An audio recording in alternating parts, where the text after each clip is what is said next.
नमस्कार दोस्तों। आज हम बात करेंगे अडानी ग्रुप के जो अभी उन पे ब्राइबरी का चार्ज लगा है और जिस वजह से उनके शेयर्स बहुत ज़्यादा नीचे गिर गए हैं। और हमें पता है क्वांट के पास तो भर भर के एक्सपोजर है, लेकिन एक ऐसी एएमसी है जो हम सबकी फेवरेट है और उस एएमसी का म्यूचुअल फंड आपके पास 100% होगा ही होगा। और उससे हमें क्या इम्पैक्ट पड़ेगा, एक तो मार्केट और गिर रहा है, ठीक है, ऊपर से ये वाली न्यूज़ के कारण अगर वो पर्टिकुलर म्यूचुअल फंड्स बहुत ज़्यादा गिर गए तो क्या होगा। तो पहले हम क्वांट को चेक करेंगे, हम ये देखेंगे कि इस फ्रॉड वाले जो इस ब्राइबरी चार्ज से हम पे क्या इफेक्ट पड़ेगा। देखो, अगर आपके पास डायरेक्ट स्टॉक्स हैं अदानी के तो ऑब्वियस सी बात है कि आपका 20-22% 25% गिर गया, ठीक है, वहाँ पे। लेकिन अगर आपके पास वो स्टॉक्स नहीं है तो उस म्यूचुअल फंड पे क्या इम्पैक्ट पड़ा है वो भी देख लेंगे। और जो मैं बोल रहा हूँ एएमसी, किस एएमसी पे सबसे ज़्यादा इम्पैक्ट पड़ सकता है या जिसके पास सबसे ज़्यादा शेयर होंगे उनकी बात करेंगे। और उनके अच्छे अच्छे म्यूचुअल फंड्स क्या वो सेफ़ हैं अब, क्योंकि अगर उनके पास 20% एक्सपोजर है और वो गिर रहा है बुरी तरह से तो हमें क्या करना चाहिए। तो चलिए चलते हैं। लेकिन एक चीज़ और, सबसे पहली चीज़, अगर मैं मार्केट के इम्पैक्ट की बात करूँ ना तो लास्ट फ्राइडे मतलब जब मार्केट में ये न्यूज़ आई तो उसके बाद मार्केट को कोई फ़र्क नहीं पड़ा। मार्केट आराम से 2-2.5% पॉजिटिव था, तो मार्केट पे कोई इम्पैक्ट नहीं पड़ा, लेकिन उसके शेयर्स पे और म्यूचुअल फंड्स पे डेफिनेटली फ़र्क पड़ा होगा। और नवंबर का जो परफॉर्मेंस है, इस क्वार्टर का परफॉर्मेंस है, वो बहुत ज़्यादा इम्पैक्ट हो सकता है। तो हमें क्या करना है, स्क्रीन पर चलते हैं, देखते हैं बिना टाइम वेस्ट करें। तो सबसे पहले एक चीज़ हम चेक कर लेते हैं, ठीक है।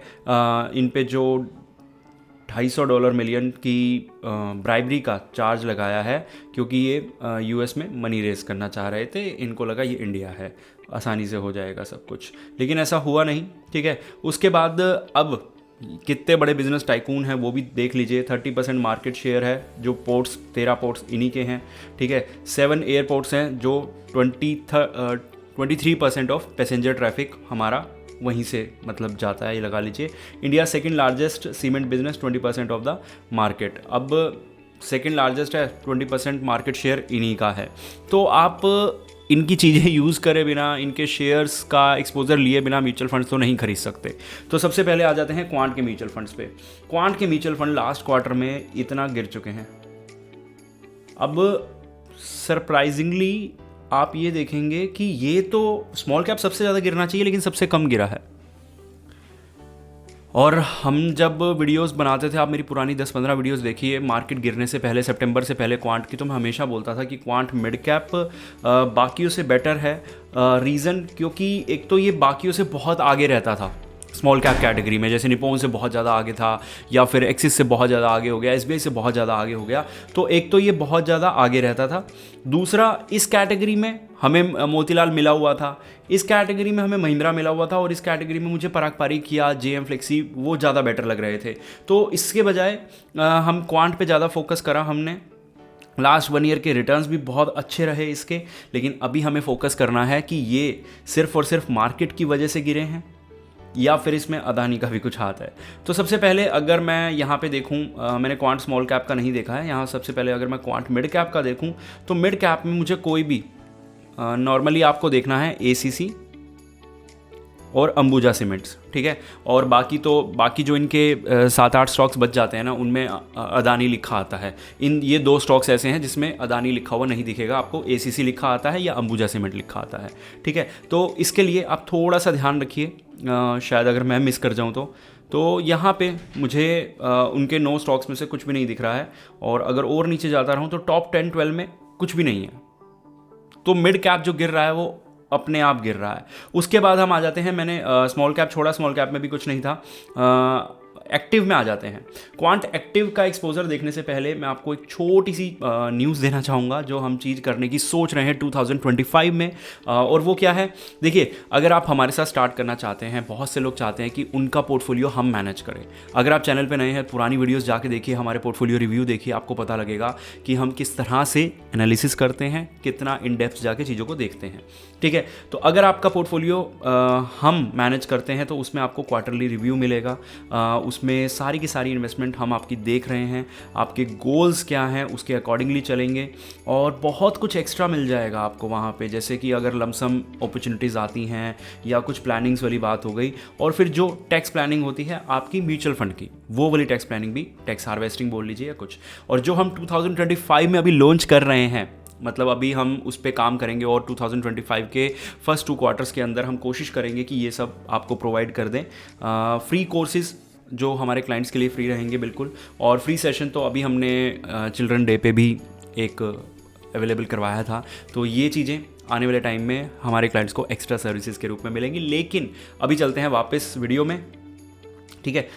नंबर मैंने आपको दे दिया है, और ये अब मैं बोल रहा हूँ क्वांट एक्टिव को देख लो आप। क्या आपको यहाँ कुछ अदानी दिख रहा है? आप कहोगे यार दिख तो रहा है, ये 2 बड़े बड़े अदानी पावर 3.37 और 5.87 टोटल अगर मैं दोनों को प्लस कर दूं तो लगभग 6% का एक्सपोजर बन के आ रहा है, ठीक है। अब आपके पोर्टफोलियो में सपोज कीजिए इसका एक्सपोजर है 20%, ठीक है, 20% है। अब इसका 10% होता है, या इसका 6% अगर मैं बात करूं तो 1.2% होगा। तो आपके पूरे 100% के पोर्टफोलियो में अगर क्वांट एक्टिव 20% है तो ये आपका एक्सपोजर 1.2% है, जिससे मुझे नहीं लगता आपको कुछ फ़र्क पड़ने वाला है। लेकिन अब दूसरी एएमसी भी तो है ना, सेम चीज़ तो क्वांट फ्लेक्सी में भी है। क्वांट फ्लेक्सी में आपका अदानी पावर थोड़ा ज़्यादा है, 5.2 है, लेकिन फिर इसके बाद अदानी एंटरप्राइजेज़ की अगर मैं बात करूँ तो लगभग 4% है। दोनों को प्लस कर दे तो 10% निकल के आता है, ठीक है। अब आपके पास मान लीजिए अब दोनों को मिला के अगर आपके पास पोर्टफोलियो का 50% है, जो मैं हमेशा मना करता आया हूँ, ठीक है, 25% इसका हो गया, 25% उसका हो गया, तो भी आपके पास कितना एक्सपोजर बनेगा? तो भी आपके पास बनेगा 3.75% के आसपास, जो कि थोड़ा सा हल्का सा ज़्यादा साइड मतलब हो गया। आपके पोर्टफोलियो का 4% बहुत बुरा परफॉर्म करने वाला है, बहुत बुरा गिरने वाला है। तो मेरे हिसाब से ये नंबर उतना बड़ा नहीं है कि आपको कुछ एक्शन लेना पड़े। थोड़ा सा मतलब इतना छोटा भी नहीं है, मुझे बहुत छोटा नहीं लगता 4% अगर बहुत, क्योंकि क्यों मेरा अगर मैं 100 रुपये डाल रहा हूँ तो मैं चाहूँगा ना कि 100 के 100 सेफ रहें। अब ये 4 मुझे 100% पता है बहुत डाउन जाने वाले हैं, लेकिन हम इसमें कुछ नहीं कर सकते, तभी तो हम म्यूचुअल फंड लेते हैं ना, कि ये काम फंड मैनेजर का है। फंड मैनेजर इस एक्सपोजर को दिसंबर में अपने आप कम कर देगा। क्वांट ने पहले भी किया है, लेकिन एक और सबसे बड़ी एएमसी, अब मैं वो राज खोल देता हूँ। तो दूसरी एएमसी जिसके पास सबसे ज़्यादा है वो बताने से पहले जिसके पास सबसे कम है, केनरा रोबेको के पास 15 इक्विटी स्कीम्स हैं जिसमें से कुछ भी नहीं है अदानी का। पराग पारिक फ्लेक्सी कैप कुछ भी नहीं है, और एक ट्रस्ट म्यूचुअल फंड इनका एक ही स्कीम है जिसमें कुछ भी नहीं है। एसबीआई बहुत भर भर के बैठा है, लगभग सबसे ज़्यादा, जो अगर मैं बोलूँ ना 9 स्टॉक्स में से सबसे ज़्यादा एक्सपोजर एसबीआई के पास है। लेकिन अगर मैं बात करूं इनके इन टॉप 3 म्यूचुअल फंड्स की, तो इनमें कितना एक्सपोजर है ये देख लेते हैं। यहाँ पे आपको कुछ दिख रहा है अदानी का? कुछ भी नहीं दिख रहा। तो इसी तरह से मतलब ये इनके सब के सब जो पोर्टफोलियोज़ हैं एसबीआई के, एसबीआई कॉन्ट्रा हो गया, स्मॉल कैप हो गया, या स्मॉल मिड में तो कुछ भी नहीं है, तो मैंने कहा कॉन्ट्रा में होगा। कॉन्ट्रा में भी आप देखिए लास्ट जो मैंने देख रहा हूँ, अगर मैं इसको काउंट करने पे आऊँ तो 1 2 3 4 5 6 7 8 9 10 11, ठीक है। तो और इसको भी अगर हम निफ्टी 50 को भी एक बार काउंट कर लें तो टॉप 12 जहाँ पे इन्होंने पैसा डाला हुआ है वहाँ पे इनका 1% का भी एक्सपोजर नहीं है।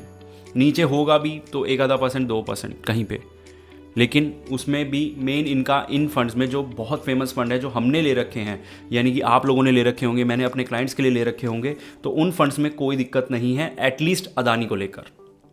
तो आप निश्चिंत होके पैसा डाल सकते हैं, और अगर आपके पास स्टॉक्स हैं तो ऑब्वियस सी बात है आप सेल कर सकते हैं। न जनरली इस चीज़ का आपके ऊपर क्या इम्पैक्ट पड़ रहा है, मेरे हिसाब से कुछ भी नहीं, अगर आप सिर्फ और सिर्फ म्यूचुअल फंड्स में इन्वेस्ट कर रहे हैं तो। लेकिन आपको जानना बहुत ज़्यादा ज़रूरी है कि आपके म्यूचुअल फंड्स के अंदर चल क्या रहा है, क्यों आपके म्यूचुअल फंड्स गिर रहे हैं। आपके पास एटलीस्ट एक रीज़न होना चाहिए। तो ये वीडियो वो आपको रीज़न बता रही थी कि अगर आपके पास क्वांट के म्यूचुअल फंड हैं, स्पेशली क्वांट एक्टिव या क्वांट फ्लेक्सी, और वो गिर रहे हैं नवंबर और दिसंबर में थोड़ा सा ज़्यादा गिरे हैं, और मान लीजिए दिसंबर में मार्केट रिकवर करता है, जो कि कम चांसेस हैं, लेकिन फिर भी अगर रिकवर करता है तो आपके क्वांट फ्लेक्सी या क्वांट एक्टिव स्टिल आपको थोड़ा बहुत ख़राब रिटर्न्स दे सकते हैं, या उतना अच्छा रिकवरी नहीं दिखाएंगे जब तक इसमें से हम अदानी को बाहर नहीं कर देते। लेकिन अदानी के स्टॉक गिरते और चढ़ते बहुत जल्दी हैं, इसलिए क्वांट की स्ट्रैटेजी से मैच करते हैं और क्वांट बार बार इन्हें बाय कर लेता है। तो चलिए, होपफुली आप समझ गए होंगे, वीडियो में बहुत कुछ सीखने को मिला होगा आपको, और मिलते हैं अगली वीडियो में।